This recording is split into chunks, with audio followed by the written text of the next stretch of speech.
I would like to call the school board meeting for Tuesday, January 7th, 2020 for the Des Moines Public Schools to order. Please take the roll. Terry Caldwell Johnson is calling in. That's why you're hearing the ringing. Ms. Anderson? No problem. Here. Mr. Barron? Here. Ms. Bradley? Here. Ms. Caldwell Johnson? Here. Mr. Cody? Here. Ms. Delagardelle? Here. Ms. Sawyer? Here. The first item of business is to approve the agenda. May I have a motion and a second to approve the agenda? So moved. Second. We have a motion by Ms. Bradley and a second by Ms. Anderson. Please vote.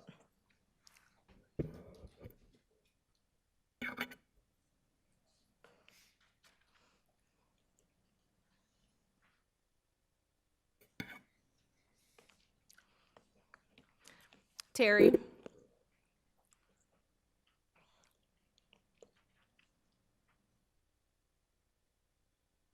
I don't know. The vote is approved 6-0 with one abstention.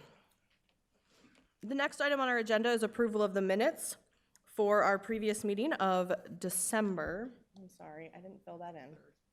December 3rd. May I have a motion and a second to approve the minutes?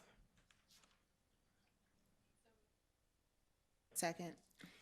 We have a motion by Sawyer and a second by Bradley. Please vote.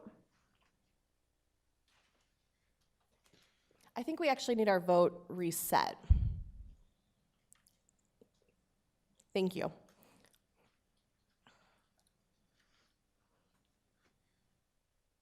You need to vote again, Heather.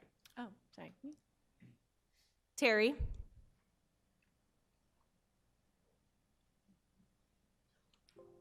The vote is approved 6-0 with one abstention. Next item, do we have any district recognitions, Dr. Ahart? Not tonight, all right. The next item on the agenda is the consent items. We allow any person the opportunity to speak to the board for up to 5 minutes following the presentation of an agenda item. If anyone wishes to speak to an agenda item, please go to the information desk to sign up. Remarks must be germane to the agenda, and we ask that you avoid reference to personalities and character attacks, as those types of comments serve no productive purpose. We appreciate your input. As a reminder to the board and public, the board does not engage in discussion or deliberation with a speaker regarding comments made to the agenda items. Discussion and deliberation will remain among board members at the board table, with speakers' comments informing said discussion, deliberation, and determinations as deemed necessary. Kelly, do you have the motion? I move that the board approve the consent items in accordance with the recommended action for each item on the consent agenda, including bills previously authorized, certified, and approved for payment by the board secretary in the amount of $9,354,585.51, and procurement and card transactions in the amount of $570,991.69. Is there a second? Second. We have a motion by Ms. Sawyer and a second by Mr. Barron. Any discussion?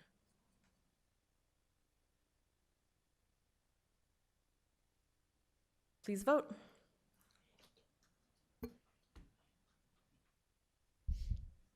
Ms. Caldwell Johnson? The consent items are approved 6-0. Next, we have a public hearing. The public hearing will come to order. Is there anyone wishing to speak to item E1, public hearing for purchase of vacated Fremont Street right-of-way? Hearing no one, I'll close the public hearing. Superintendent Ahart, will you please introduce the matter? I recommend the board hold a public hearing and approve the purchase of property from the city of Des Moines for no cost in accordance with Iowa Code 364.7, Section 3, following the public hearing. The 1.5 acre property is the vacated Fremont Street right-of-way between East 14th Street and East 15th Street, and vacated East 15th Street right-of-way between Fremont Street and University Avenue. May I please have a motion and a second to approve the public hearing and the superintendent's recommendation? Move approval. Second. We have a motion by Mr. Barron and a second by Mr. Cody. Any questions or discussion? Please vote. Yes. She's back. The vote is approved 7-0. Next, we have another public hearing. The public hearing will come to order. Is there anyone wishing to speak to item E2, public hearing for science room upgrades at Harding Middle School, Weeks Middle School, and North High School? Hearing no one, I'll close the public hearing. Superintendent Ahart, would you please introduce the matter? I recommend the board review the proposed plans and specifications prepared by Studio Melee for science room upgrade to Harding Middle School, Weeks Middle School, and North High School, hold a public hearing, and approve the plans. May I please have a motion and a second to approve the public hearing and the superintendent's recommendation? So moved. Second. We have a motion by Ms. Anderson and a second by Mr. Barron. Any questions or discussion? Please vote. Yes. The vote is approved 7-0. We have one final public hearing. The public hearing will come to order. Is there anyone wishing to speak to item E3, public hearing for replacement of concession stand at East High School, Williams Field? Hearing no one, I'll close the public hearing. Superintendent Ahart, would you please introduce the matter? I recommend the board review the proposed plans and specifications prepared by RDG Planning and Design for the replacement of a concession stand at East High School, Williams Field, hold a public hearing, and approve the plans. May I please have a motion and a second to approve the public hearing and the superintendent's recommendation? I move approval. We have a motion by Mr. Barron and a second by Mr. Cody. Any questions or discussion? Please vote. Yes. The vote is approved 7-0. The next item on our agenda is our item F1, our monitor report on third grade reading part 1, all students. Superintendent, I will turn it over to you for introduction.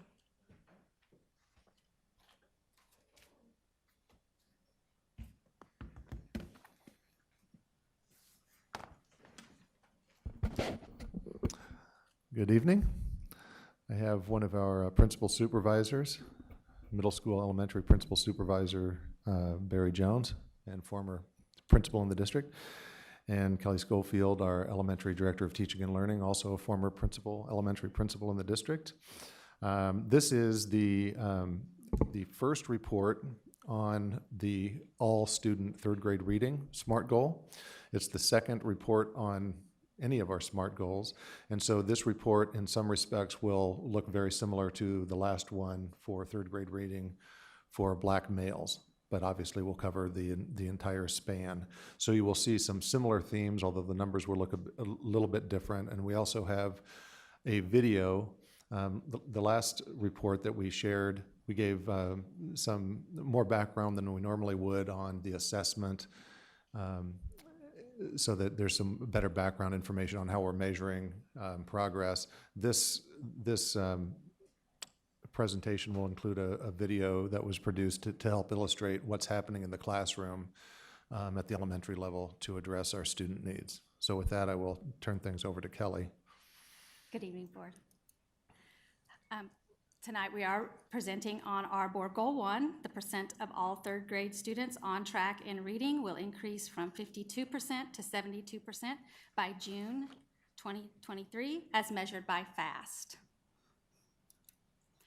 I just wanted to briefly review, I know we touched on this quite a bit at our last, when we presented last, but the FAST test stands for the Formative Assessment System for Teachers, and it measures the components of foundational skills that we teach during our foundational skills block, and it has several sub-tests that you see on the FAST assessment side that we talked about in the previous time I was here, and that those targets move. So that would be the same for all students that it was for our Black male population, that the target will, it increases as the year goes on.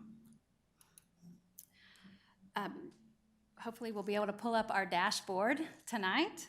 The public-facing dashboard is now on our website under the board tab. If you go to the DMPS school website and click on the board tab, you'll see a a link for board goals, and if you click on that, then you're able to get to the different board goals and the different dashboards that go with those. So as you can see, the data is there for our third grade students year over year with the goals moving forward. And we have data for our our kindergarten, first and second grade students as well. To just kind of bring your attention to some of the data points that you're seeing there. Try not to touch that.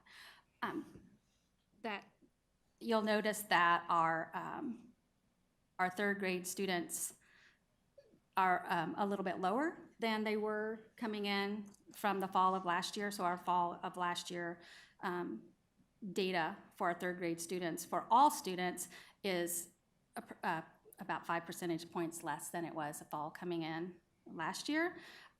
And we also made some drops from fall to fall in first grade and in second grade in that fall data. Do you have any questions about the dashboard itself, or? If we scroll down, you can see the percent, and I'll talk a little bit more about the data there, but as you scroll down, you can see the percent of students that are not meeting benchmark who are being progress monitored on CBM reading. And we know that all students that are at risk or persistently at risk based on from the state guidelines should be progress monitored and should be receiving an intervention. So our first grade numbers, the same as it was with the Black Male Report, our first grade numbers are low. You see that it's 64.6% of those students are actually being progress monitored, but they're being progress monitored on the CBM reading. That 64% is being progress monitored on CBM reading. That's what we pull for this monitoring report, because that's the state suggested assessment that we use to progress monitor, because it's more robust than some of the others. But many teachers, when you're starting out in the fall, if their students are below grade level, they want to drill down and get it at a deficit skill. So they may be doing an intervention in blending or segmenting, or a phonics intervention that they would use nonsense words progress monitoring for, or a sight word progress monitoring for. So when we look at progress monitoring overall, there's about 95%, 96% roughly of our first grade students that are being progress monitored on some type of measure that should be progress monitored, but only 64% on that CBM reading.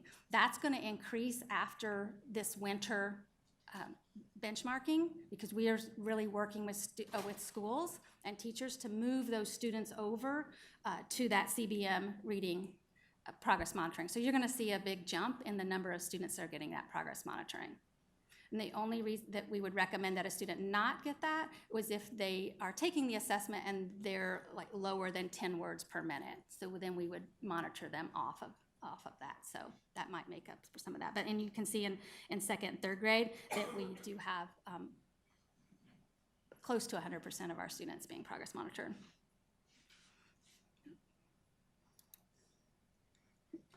So then we'll move just to summarize some of the data.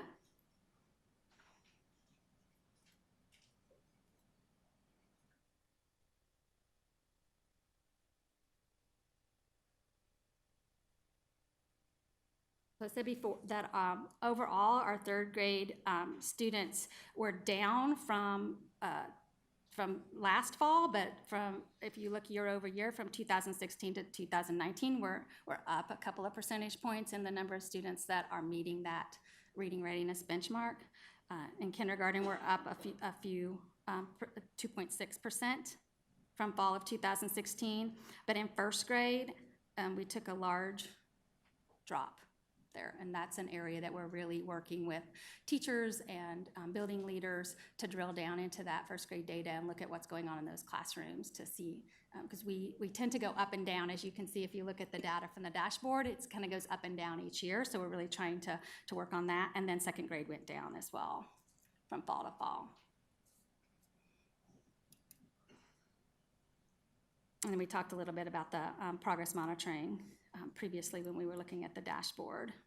And we know the goal is to get 100% of our students' progress monitored. So it's really us looking at it, helping our building leaders know how to find that, how to look at that, the coaches, and so that we're all helping get the teachers and the students on into FastBridge to be progress monitor, but really mostly is about getting the interventions. Like we want to progress monitor them, but we're trying to move past the compliance piece of that and buildings feeling like they're doing it out of compliance for the state, but getting to where we understand that we're giving them an intervention or getting them the help they need, and this progress monitoring is helping us know if they're moving towards their goal. So we're really doing a lot more around that and a lot more work with the schools on that. And our response to data stays the same, just really working with that understanding of teaching reading, high quality curriculum materials. So we have materials that we talked about at the previous board meeting in both our foundational block, but also in our literacy block, ELA literacy block overall. And then we are supporting 12 of our elementary schools more intensely with having support people from the district in those buildings more often.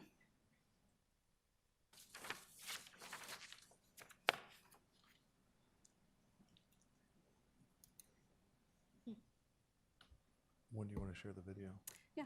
Want to do that now? Yep, we'll go ahead and share the video with you. You may have some questions after that. This is a video that highlights our new EL curriculum.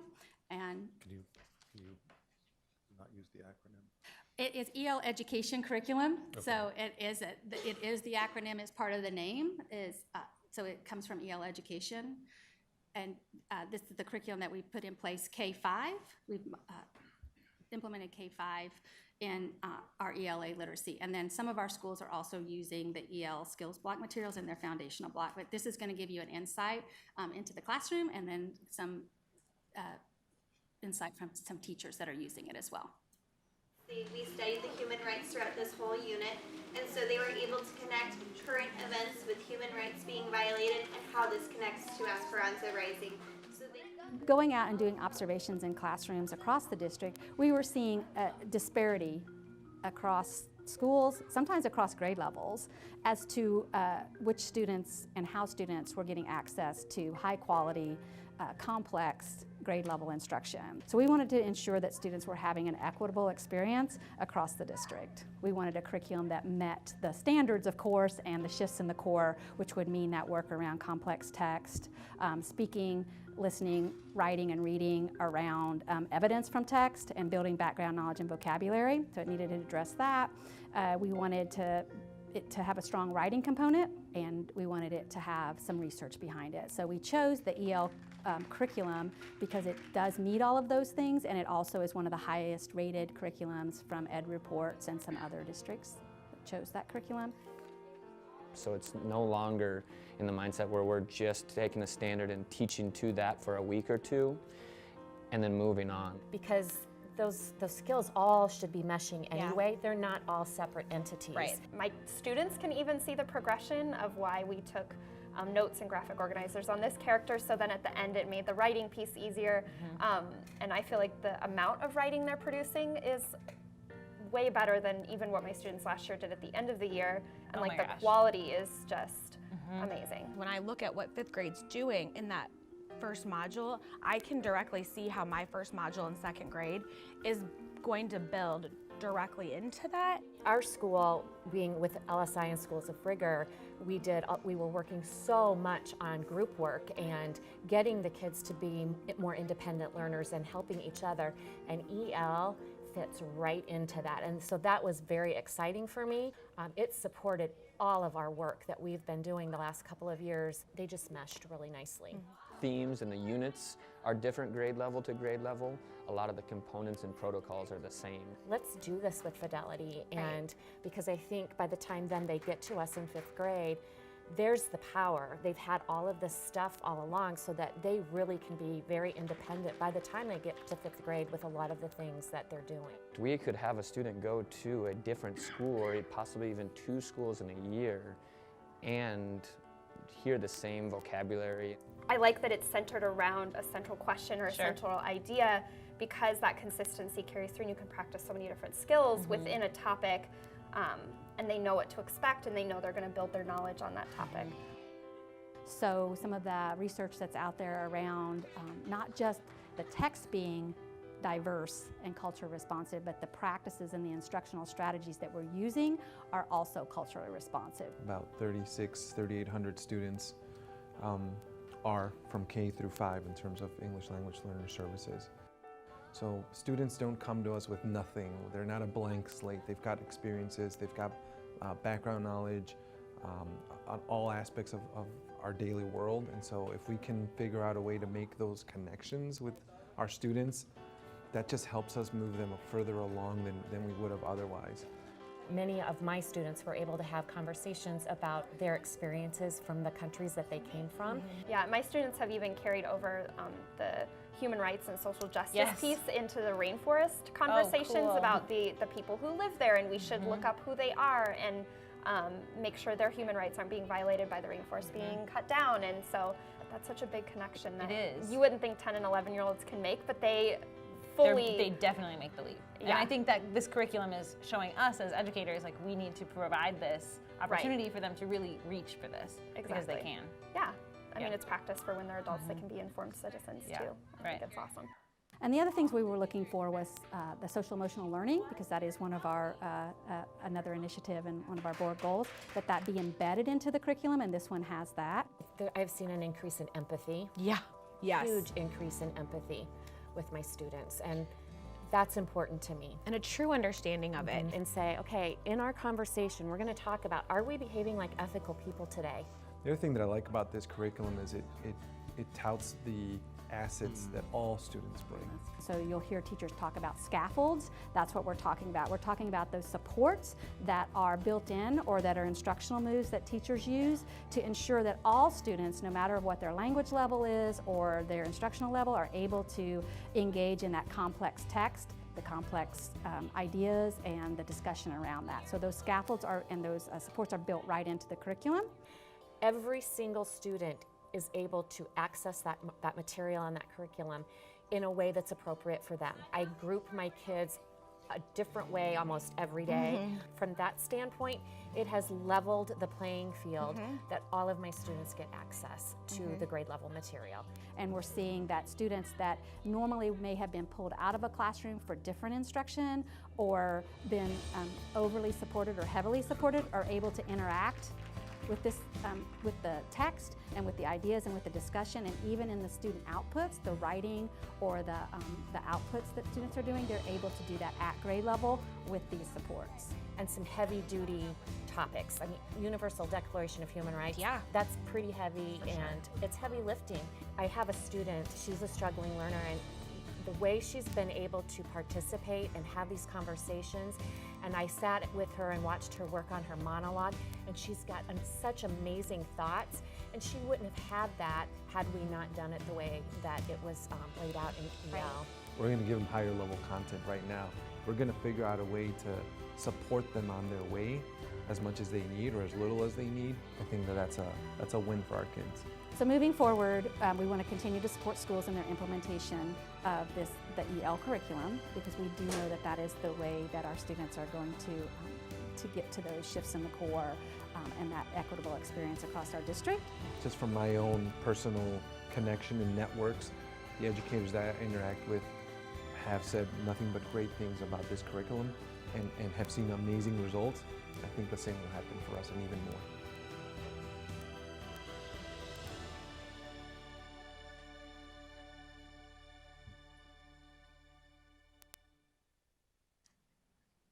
Gives you a little peek into our classrooms. I don't know if Barry, you want to add anything? The writing, the purposeful writing and the amount of writing is so impressive. This fall, when we were doing some rigor walks, everybody, when we select classrooms, wanted to go in during literacy time. And by the time I was visiting classrooms every day that week, I thought about the mobility and the high interest as far as the writing of, I could track the second grade lessons when they were talking about the different types of schools and the high interest in the amount of writing. And then also in fifth grade with in the video when they talk about human rights, the interest and the conversations was impressive, and I think the word integrity and seeing, I applaud our teachers for taking all this time to roll it out successfully, and then also seeing the excitement in the student evidence, because that's ultimately what we want to see, and that's our students excited, engaged, and interested in the topics that they're reading and learning about. Thanks, Bear. Okay, before I open the floor for discussion, may I have a motion and a second to approve item F1, M, the monitoring report for all students, third grade reading, part 1? I move approval. Second. All right, we have a motion by Barron and a second by Ms. Bradley. So now, are there any discussion, or does anyone have any questions?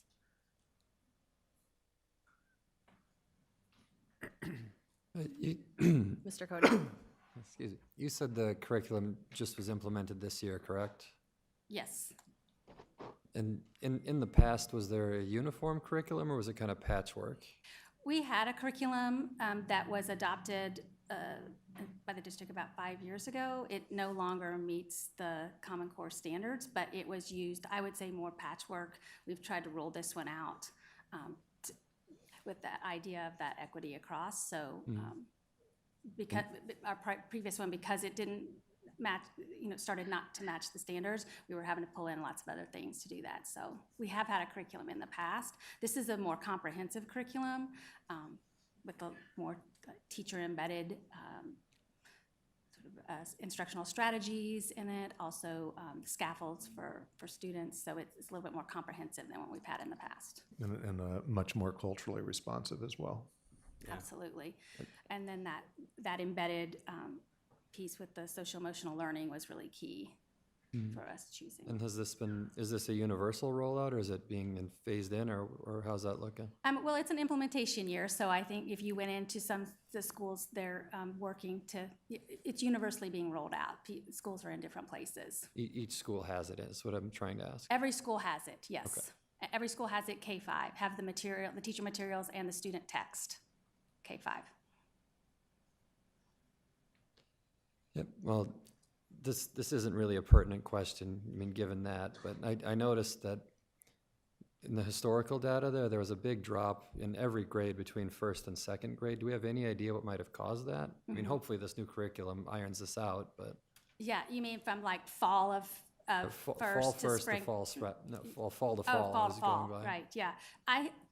Yeah, that is true every year, and we try to kind of figure out why that is. And we do know that we end in most of our schools and most of our grade levels, kindergarten ends fairly high, which gives us a little bit of false positive because they're dropping then in first grade. So we are practicing those skills, but we're not getting them to automaticity, so it's causing us to drop in first. So haven't really been able to pinpoint an exact reason why it's dropping more each year.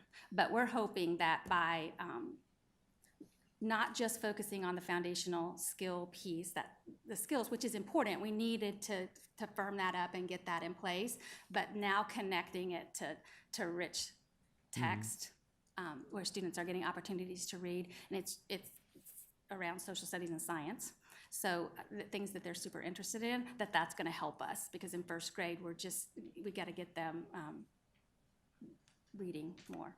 Yeah, well, and I guess writing. one thing that I'm going to be keeping my eye on is that big drop seems to be from first to second. And so it is a downward thing, but it's a drop from first to second. So I'm curious what the disconnect might be. Yeah, so I think we feel, just based on the subtests that we analyze at the end of the year, where we are falling short is the CBM reading, so that reading fluency. They're doing well on the subtest, but not as high on that CBM reading. So then they're not keeping those skills, and they're falling. Like over the summer, they haven't really mastered those skills. So when they're coming back in the second grade, they were weak skills at the end of first grade, if they even had them, and then we're losing that over the summer. So we're hoping by adding more text and more work around literacy and reading, writing, and speaking, that's going to help bring those first grade scores up to the end that are more solid, and then we won't see that big drop. We're hoping that's Well, yeah, our goal, and to be more definitely. comprehensive. Right on, thank you. Mr. Barron? Dr. Ahart, and my question's about the evaluation of the board monitoring report. There is not one on this one, and No, there is not one. Kirsten and I had a brief email conversation about this. If we had the new nomenclature that we had discussed at our work session on Saturday, I would have chosen not applicable because while technically, I guess you could call this report in compliance, since it's just reporting baseline data, it doesn't really speak to progress toward the goal. So that's why I didn't put compliant on there per our discussion on Saturday. If I'm forced to do compliant or non-compliant, I would definitely say compliant because I do believe it contains everything the monitoring report is supposed to monitor. But since it's not really a measure of progress because it's the baseline data for the year, I left that off. thank you. That makes sense. Yep.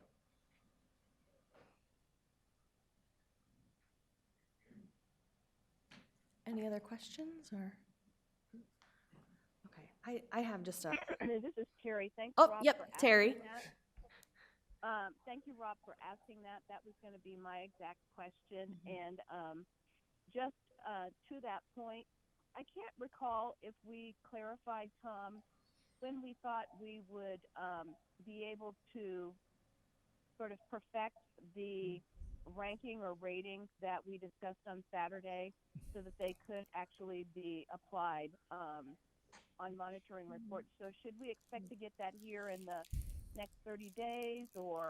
Yes, within the next 30 days. I had suggested that I would have something to share with the board prior to the first February meeting.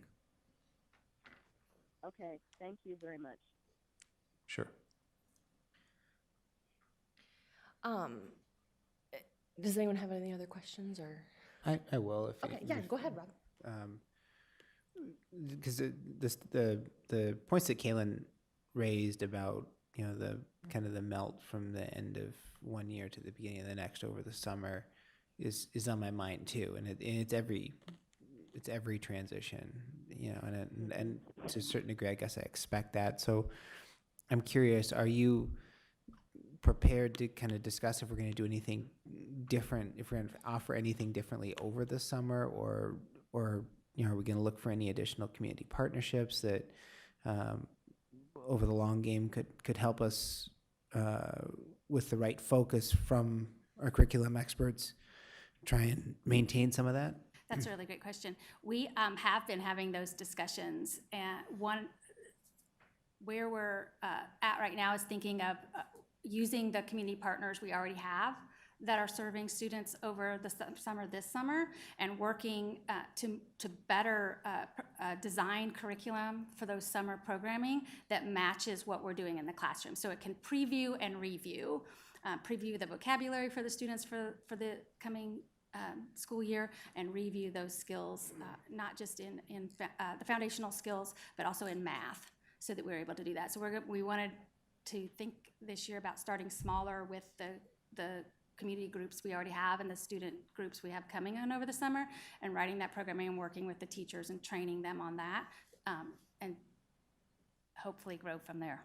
Another thing that we're trying to do, not as impactful, but I think will make a difference, is if you look at this year's calendar versus last year's calendar, and then the next year's calendar, which was approved a couple of months ago, you'll notice that summer is shrinking a little bit. So we intend to keep creeping up on that mark where we can't cross to become year-round schools, because we cannot become a year-round school district-wide because the state prohibits that at the high school level. Our previous experience shows that we're much more successful if all of our schools are on the same calendar. So we're looking at ways that we can, within the state guidelines, expand the year, not necessarily add days, but lessen that big gap in the summertime, which is a challenge everywhere, but certainly for those struggling readers, it's even more important to shrink that learning loss time. Yeah, I just have a couple things. One of the things that I really appreciated as a librarian is the joy that those students had in sharing their reading and writing. And so I'm glad to hear, and even some of the titles that are mentioned are some that I know are, so that is good. I'm glad that, you know, we invested in a curriculum that provides those rich opportunities for kids. I wanted to go back just very briefly to clarify something. When you said that we want to have 100% progress monitoring, do you mean we want to progress monitor every single student or every student who's not meeting fast? Sorry for the mistake. No, it's okay. I just wanted to clarify. We want to, students that have a designation of at-risk or persistently at-risk, Okay. we want to be giving interventions to 100% of those students and progress monitoring 100% of those students. Okay, just because I think the chart was also students who hadn't met fast, so I just wanted to clarify to make Yeah, sure. so that they're not meeting fast Yep. for 2 years in a row, they get that at-risk status and the persistently at-risk status. Yeah, and I had also, in my questions to you, Tom, I had dug in quite a bit, and I'm not sure, I think you had sent that out to the board this afternoon, so I'm not sure if everyone had gotten a chance to look at it, so I just want to give us a chance to kind of go over it just Sure. briefly again. We talked a little bit about first grade, and I had kind of asked you, you know, what was, you know, really kind of unique about first grade for this year, and I think your answer was largely, this is fairly typical of kind of what we Right. we see. And so, oh, sorry, I just kind of lost my, that we do see that fluctuation in our foundational skills. What is working really well in some of the places where kids seem to be really retaining foundational skills? And how is that being, you know, recognized, or how can we leverage that, I guess? Right. So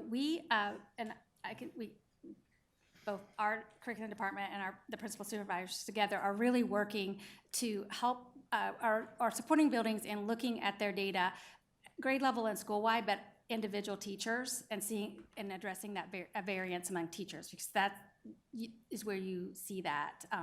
You have a teacher that has very high percentage of students that are meeting that benchmark, and then maybe one in the same grade level at the same school that's not as high. So we've really been trying to get them to look at data down to that classroom level and then to the student level. So looking at practices and the teachers in the foundational block that are making the most progress are those that have the very tight routines for not just for the instructional practices, but for the climate of their school and routines and expectations. They're following the 5 components. They are giving grade level instruction as well as backfilling, and having an ample amount of time for practice and automaticity using those decodable readers and other types of reading that work on those specific skills. And the pace is going. And when we see that, it almost always transfers to student achievement. And so getting teachers into each other's classrooms, we've worked with our curriculum department to get building principals going into each other's schools to see some of those practices happening, so they know that this is what this looks like. We're making videos of some of those routines, so principals know that, okay, it is slow. We need to move it. And another opportunity is our leaders are expected to be experts in everything. So I appreciate curriculum setting up some workshops for our principals to deepen their understanding on how they lead it, they support it, and how they monitor it. And today, as we shared the dashboard with principals, our focus today was sharing some of those best practices and next steps. And, you know, I know all the way from the boardroom down to the classroom, I think the most important piece is, too, how we get students to track their own progress and learning, because that's the mindset of children, is having a goal they want to attain, and how do we not only track as teachers, as grade levels, and as a school, but how can we shift that to students also, being very in tune with tracking their progress, reflecting on it, setting goals, and then also allows us opportunities to celebrate that success if we can get that all the way down to the student level, so. Yeah, there's that efficacy definitely in the self-tracking. And one thing that I wanted to raise up too, and I might be inference jumping a little bit too much, but from what you're describing, it sounds like the teachers who are potentially thriving are probably mostly our veteran, more experienced teachers who've kind of been in and around for a while, who are kind of content experts across all fields. This is one thing, as someone who comes from a secondary background, that always amazes me, is just how our elementary teachers are continuing to gain that context knowledge and expertise. So what kind of supports are we providing then for our teachers that are new to the district or very early career teachers who are trying to kind of jump in midstream on all of those things that you mentioned? That's a really good point. And where we have teachers who have a strong background or have had either coursework or training in the teaching of reading, like the science of reading, that's another, you can tell that when you go into the classroom, because they not only know the moves and the pacing and the materials they should be using, but they know immediately how to give that corrective feedback and do that sort of that backfill loop. And also, if you have a coach in the building who has that really strong background, or an interventionist who has that really strong reading background, you'll see some pockets there that have more improvement in the scores. So that's one part of the answer. But to try to to support all teachers, we offer some optional, very intensive early literacy training that goes throughout the year. It's like 40 hours, and it really is focused on that reading. And we've done it for this is our third year, and there's like 45 teachers in it each time. They enjoy that. We also focus on that in our coaches training and in our leader training, so that they can also continue to improve in those skills. And we're looking for ways to get more to the teacher level in our K-1 classrooms, especially. Like, how can we get that learning to all the teachers to have that baseline? So that's an area that we have some things in place, but we also know that we need to do more. Okay. And then Dr. Ahart, how might we see the budget impacted kind of based on the work that's happening surrounding the school? Well, I don't really have an answer to that right now. We're exploring a number of ideas. As the board knows, we've been doing these community-based problem-solving meetings around each of our SMART goals. And so we still have the final one of those meetings coming up next week. And then we're going to process all of that information and use the input and ideas that our community brought to the table to craft a more comprehensive strategy. And then you will see that reflected in the budget. And I'm sorry, I jumped ahead, and I want to go just back very briefly. One of the things that I've been thinking a lot about in light of our math goal and also our literacy goal is that the foundational skills for these really happens in early elementary. And so we're expecting quite a bit from our teachers in terms of the pedagogy that they have to teach reading, but also the pedagogy and the deep math knowledge that they need to get our kids to where they need to be for algebra by 9th grade. Like, they've got to have those foundational skills coming out of elementary.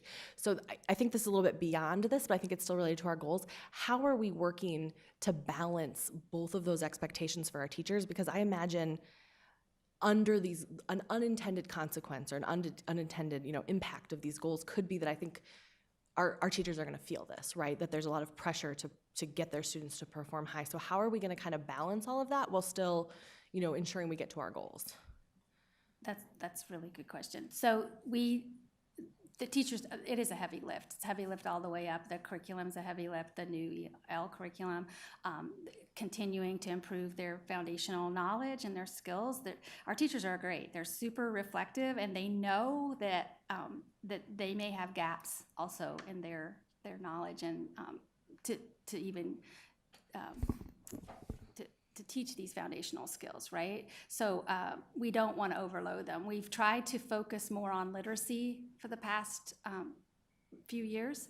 We've added that more content literacy this year in K-1 to make it more of a connected and a holistic literacy experience. But we're also we're going into to schools and giving them some small routines that they can do, number sense routines, counting collections, some problem solving and task-based work. And that's K-5, but especially in our K-1, some small routines, 10, 15-minute things they could do in their math class versus we need you to do all of these things. Here's one thing that you can do if you did it every day, how that's going to change their flexibility, students' flexibility of number, their algebraic thinking. So we've trying to target those things towards that algebraic thinking and those algebraic processes, but going at it in a smaller doses. And different schools are at different levels, so we're able to get into and add more math. And as we move forward, that's kind of how we'll do the balance. That when schools are feeling good in the ELA, then we'll move to give more comprehensive support around math.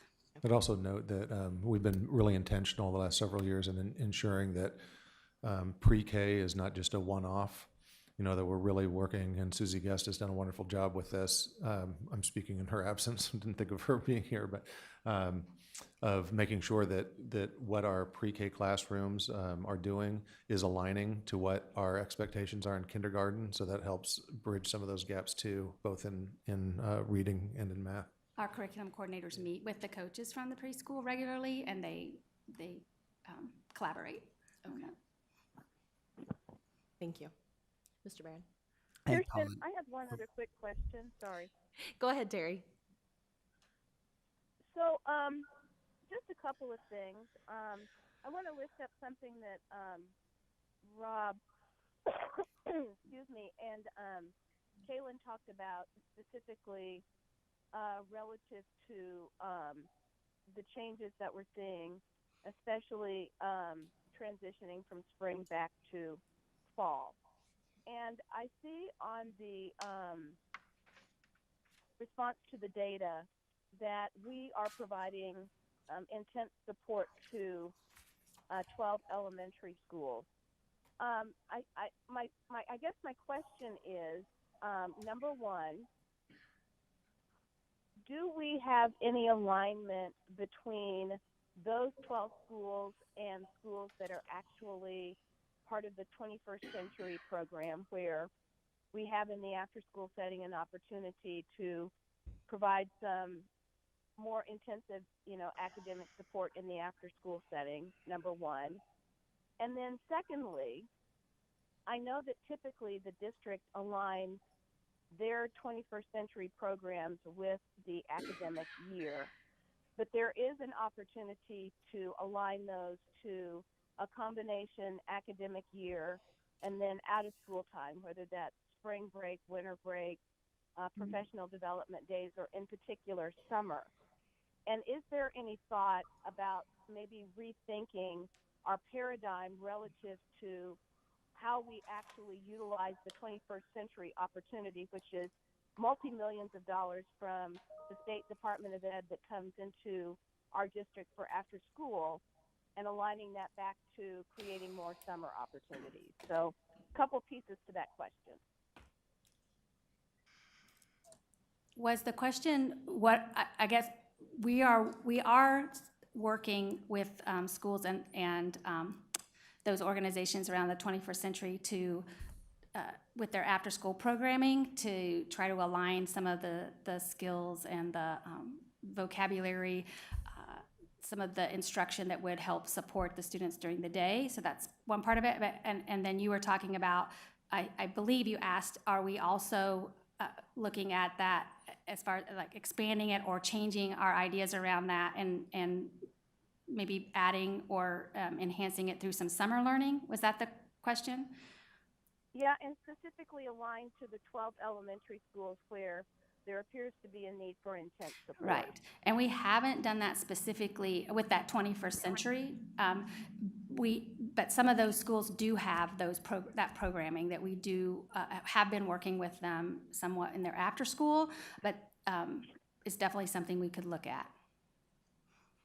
I definitely think that provides a wonderful opportunity, especially as we look at this data and likely additional data that will come through and the impact that summer has on FAST scores and actually overall academic achievement. So definitely something to think about.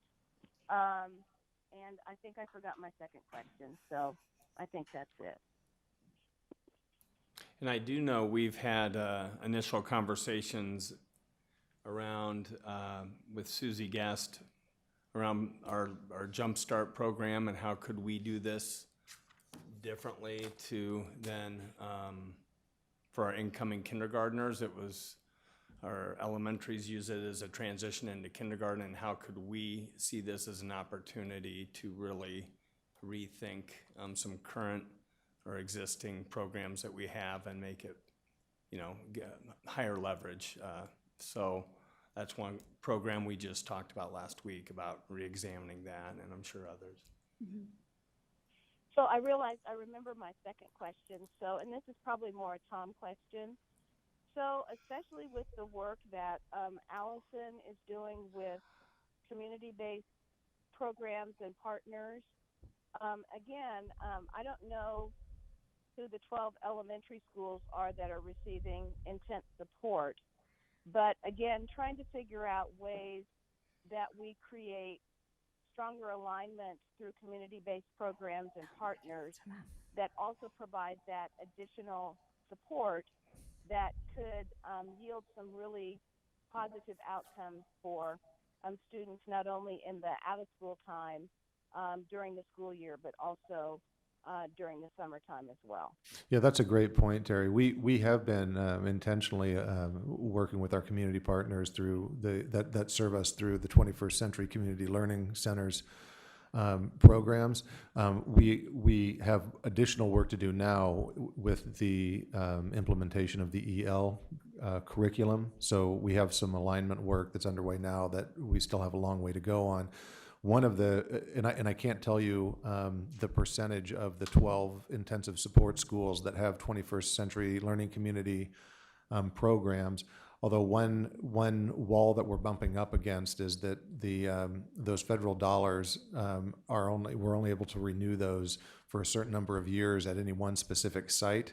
And we're running out of years at some of the schools where we would most prefer to have those programs. So we're trying to creatively look at how can we maintain that programming even when those specific grant funds go away. So that's one of one of the challenges in front of us. Mm-hmm. I definitely think there's some opportunity there. So absolutely. Absolutely. Any other questions or discussion, Ms. Sawyer? Oh, Mr. Barron. Two things.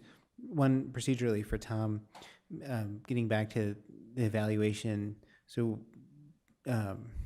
based on that criteria, then our next goal report is in 2 weeks on black male algebra. It'll be the first one that we will have received. Is it fair to assume there will be no evaluation on that one? I think that there will be no evaluation on that. We've started working on that new nomenclature, but I'm not sure that I'll be in a position to have that vetted well with the board and have that in place by the time we have to post that report in about a week.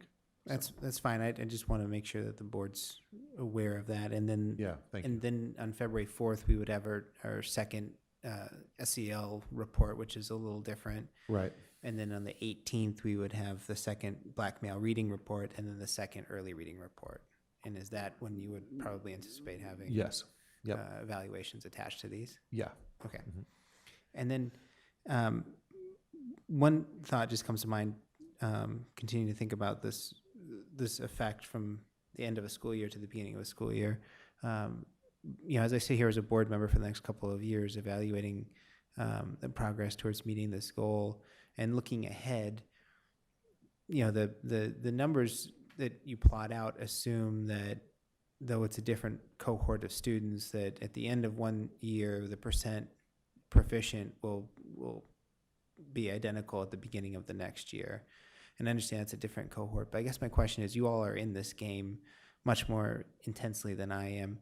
Are there examples of districts where that can be expected, where there isn't necessarily a drop from 1 year, from the end of one school year to the beginning of the next?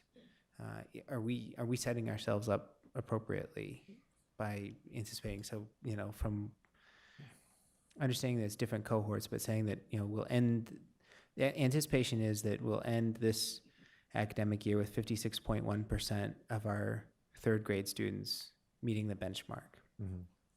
And that at the beginning of fall of 2020, 56.1% of our students will be meeting benchmark.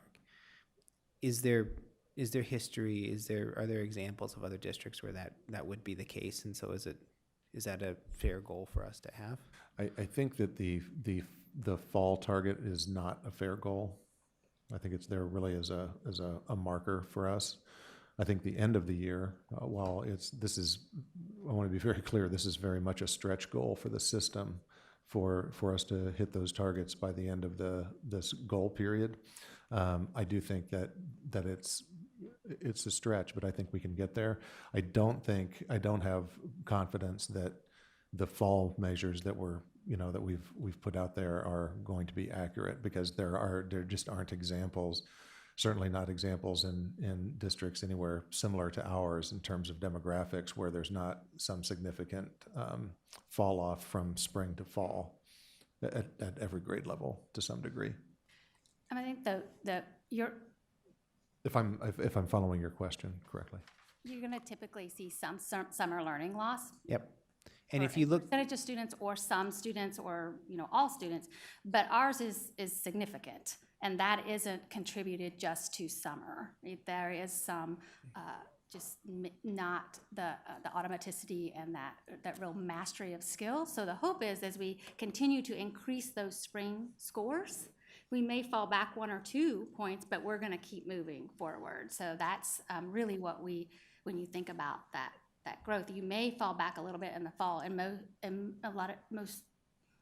many places do that because you do have that summer learning loss, but you get it up high enough and you don't have double-digit decreases, then you move towards your goal. Yeah, so some of the work in front of us is analyzing our student scoring on the FAST and having a predictive measure of where does a student need to be at the end of a year in each grade level to still come in at not needing, not at risk that following fall. And we don't have that defined yet, but that's part of how we're analyzing the data.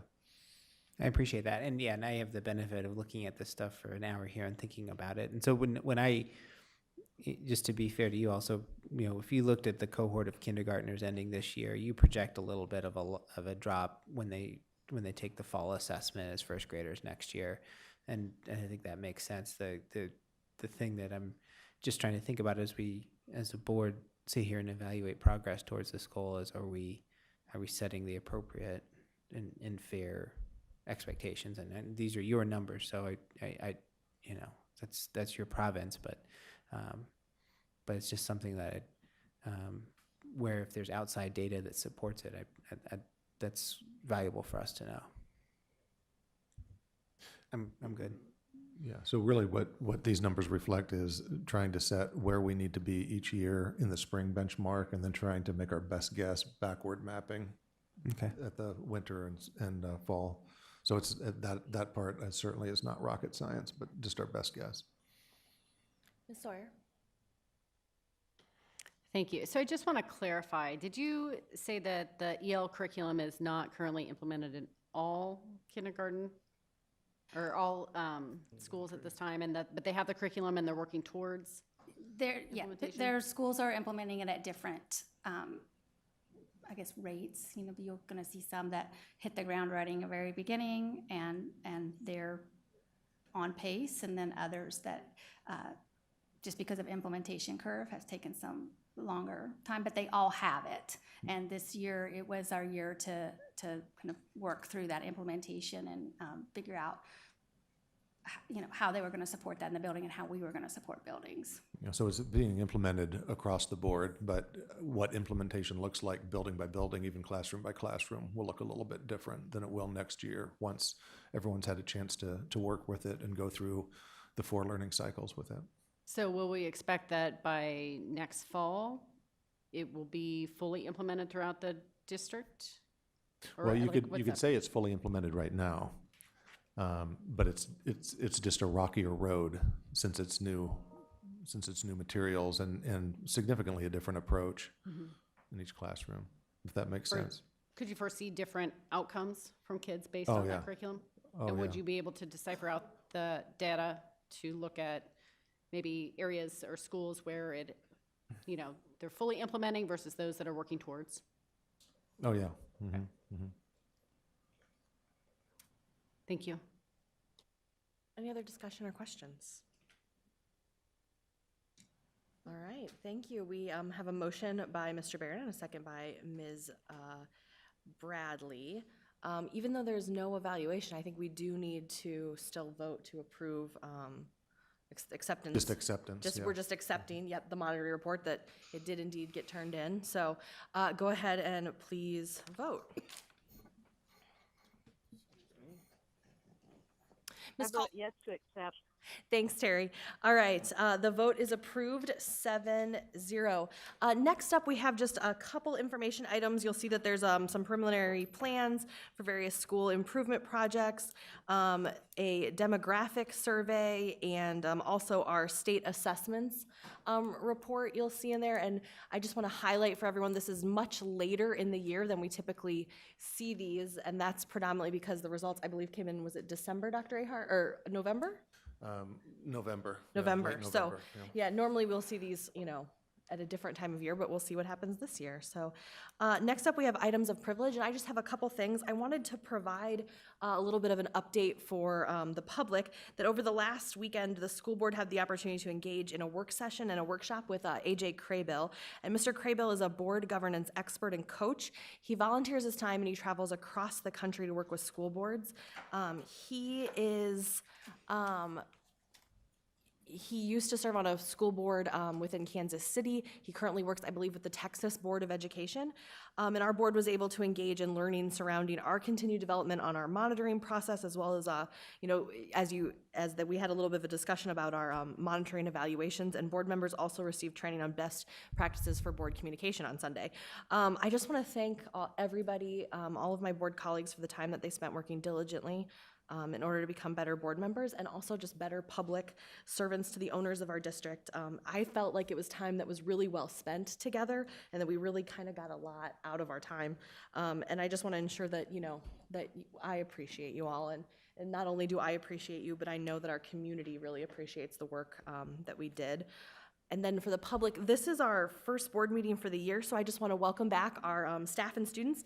I know I've been really grateful for a more mild weather for our bus drivers and the ease, kind of transportation, getting kids to and from school and, across the district. And as we wrap up kind of this first semester and get back into school for the second, I just want to thank our teachers for your continued instruction and guidance of our students and the work that you do with the kids inside the classroom, but also I know the time that it takes you outside the classroom, as we kind of talked a little bit about curriculum implementation and how all of that breaks down for you, that does definitely not go unnoticed by your board. So I know that you often, can make a few sacrifices so that our students have the absolute best experience. And, we do definitely appreciate that and hope that you got some good time with your family to rest and, take care of yourself over break, and that you continue to find those moments throughout the next semester to continue to take care of yourselves. So, do any other board members have comments they'd like to share at this time?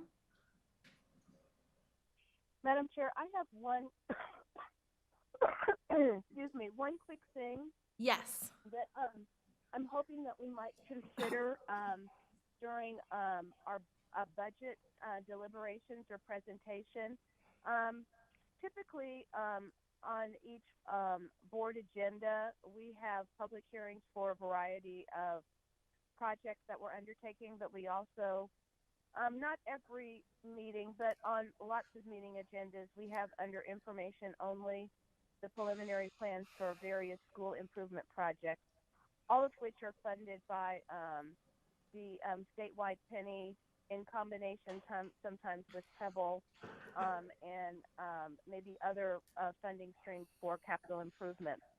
And I'm wondering if there would be an opportunity, especially in light of the fact that we have, a couple of new board members, and likely the rest of us could use a refresher.